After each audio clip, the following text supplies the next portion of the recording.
It was a long, exhausting day at work. All I wanted was to return home, sit on the couch, and hear my wife's voice welcoming me. But as I approached the house, something felt wrong.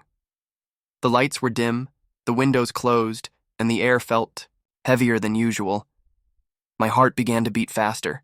I opened the front gate and froze. There on the porch were trash bags, stuffed full.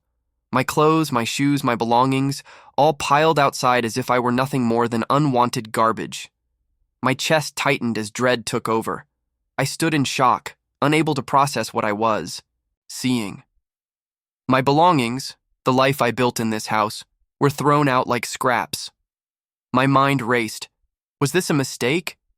Did she clean and forget to bring them inside? But then the front door opened.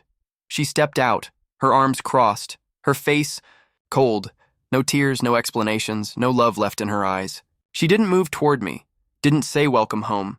She just stood there, watching me stare at the bags, watching my heart shatter in silence. Her expression told me everything before she spoke. "Take your things and leave," she said flatly, as if I were a stranger. I blinked, waiting for some explanation, some sign of remorse, but her tone was final. "Why? What's going on?" I asked, my voice trembling. That's when I noticed him, standing behind her inside our home, a man casually leaning against the wall, smirking. My stomach dropped. Everything became clear in an instant.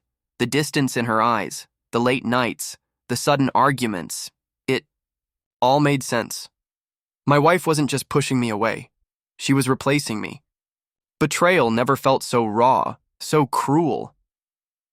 I wanted to scream, to demand answers, but the words caught in my throat. She didn't flinch. Instead, she reached back and touched his arm, almost as if to show me he now belonged where I once did. "I don't love you anymore," she said. Simple, heartless.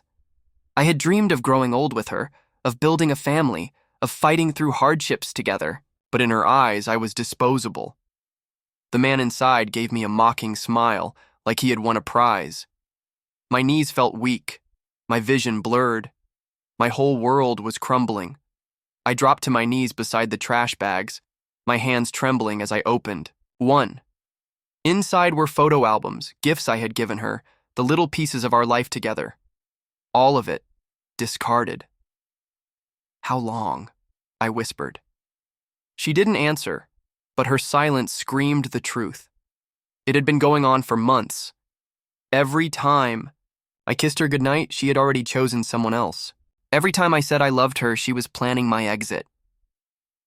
Tears stung my eyes, but she didn't care. She stood tall, cold, as if my pain meant nothing.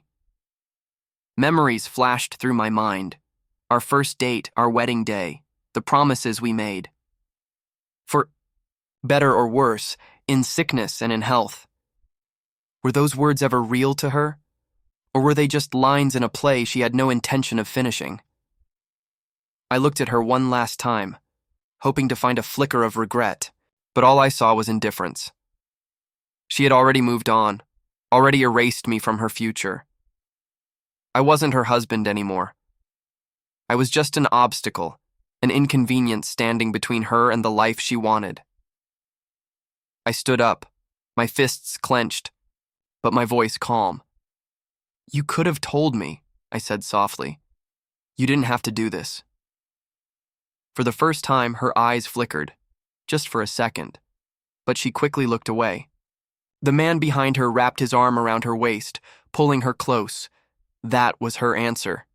That was her choice. My heart broke all over again. I grabbed one of the bags, but it felt heavy, not because of the weight, but because of the memories stuffed inside. It was more than trash. It was the death of my marriage. Neighbors peeked from windows, whispering. I felt humiliation burning my skin. To them, I was the husband thrown away, the fool who didn't see it coming. But inside, I knew I gave her everything. My time, my loyalty, my love. I wasn't perfect, but I was hers. And she chose betrayal. My mind screamed for me to fight, to beg, but my pride wouldn't let me. Sometimes walking away is the only power left when everything else is stolen. I lifted another bag, placed it in my car, and refused to look back at her again. As I drove away, my vision blurred with tears. The home I once cherished was gone, replaced with betrayal and emptiness. The woman I vowed to protect had destroyed me in the cruelest way.